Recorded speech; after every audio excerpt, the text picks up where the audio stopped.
Hello friends, নানান ব্যঞ্জনে তোমাদের সকলকে স্বাগত জানাচ্ছি। আমি আজকে একটা নিরামিষ সবজি বানাবো। মানে নিরামিষ না, আমি অবশ্য পেঁয়াজ দিয়ে বানাবো, মানে সবজি বানাবো আর কি। তো দেখাচ্ছি তোমাদেরকে।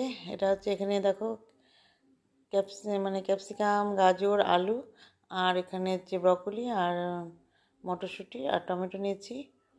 তো এখন এগুলোকে ভালো করে ধুয়ে টুয়ে নেব। আর আমি কড়াইতে এখন 2টো শুকনো লঙ্কা ফোড়ন দিয়ে দিলাম। ফোড়নটা দিয়ে ভেজে নিচ্ছি।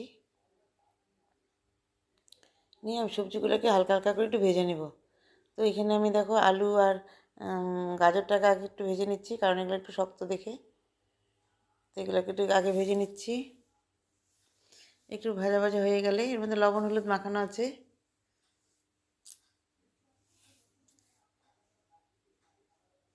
তো এখন এর মধ্যে ব্রকলি আর ক্যাপসিকামটা দিয়ে দিলাম। ব্রকলি আর ক্যাপসিকামটাকে দিয়ে এর মধ্যে আমি একটু হালকা লবণ হলুদ মেখে নিয়েছি।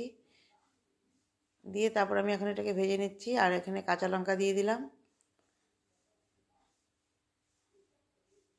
শুধু কাঁচা লঙ্কা দিয়ে বানাবো এটা।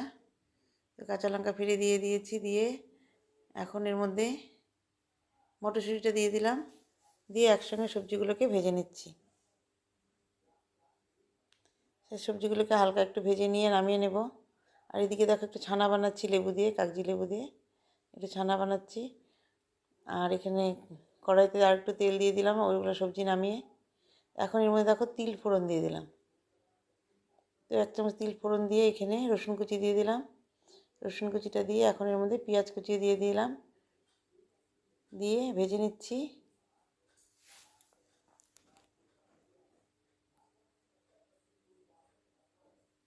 এখন এর মধ্যে একটু লবণ দিয়ে দিলাম আর টমেটো দিয়ে দিলাম, দিয়ে আবার মিশিয়ে নিচ্ছি লবণ দিয়ে। আর এখন একটু হলুদ দিয়ে দিলাম। দিয়ে দেখো একটু ভাজা ভাজা হয়ে গেছে। এখন এর মধ্যে একটু গোলমরিচের গুঁড়ো দিয়ে দিলাম।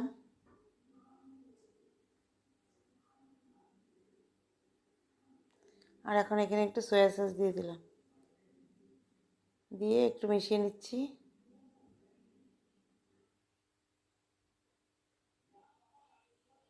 তো এখন দিয়ে দেবো হচ্ছে এখানে একটু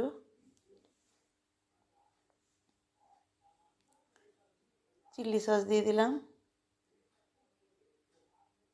দিয়ে আবার ভালো করে মিশিয়ে নিচ্ছি। আর এখন এখানে একটু টমেটো সস দিয়ে দেবো।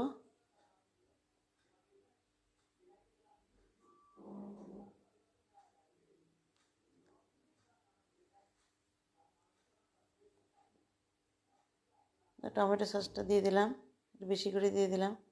দিয়ে আবার একটু মিশিয়ে নিচ্ছি। নিয়ে এখন এখানে ভাজা সবজিগুলোকে দিয়ে দেবো। এখন এখানে ভাজা সবজিগুলোকে দিয়ে দিলাম, দিয়ে আবার একটু ভালো করে মিশিয়ে নেব। মশলাটা সবজিগুলোর সঙ্গে মিশিয়ে নিচ্ছি।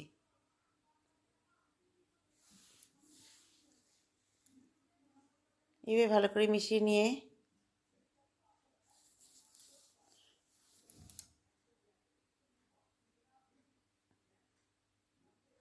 সামান্য একটু জল দিয়ে দিয়েছিলাম।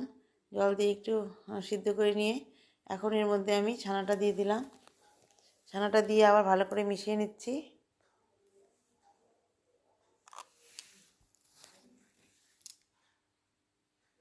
একটু ঢেকে দেব।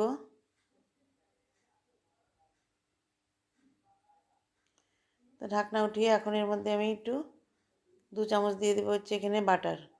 তো 1 চামচ দিয়ে দিলাম, আর 1 চামচ দিয়ে দেবো। তো দিয়ে দিয়েছি। আর এখন এর মধ্যে একটু চিনি দিয়ে দিলাম। চিনিটা দিয়ে আবার ভালো করে মিশিয়ে নিয়েছি। এখন এর মধ্যে দিয়ে দিব হচ্ছে উপর দিয়ে আরেকটু ছানা দিয়ে দিলাম। দিয়ে নিয়ে এখন এর মধ্যে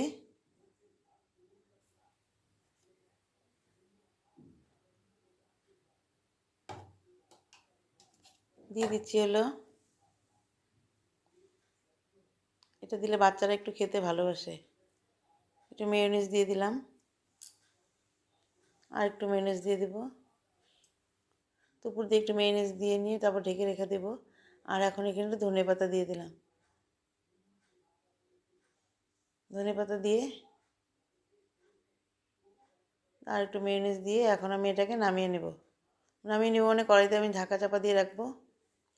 উনান অফ হয়ে গেছে। তো এইভাবে আমার রান্নাটা হয়ে গেল।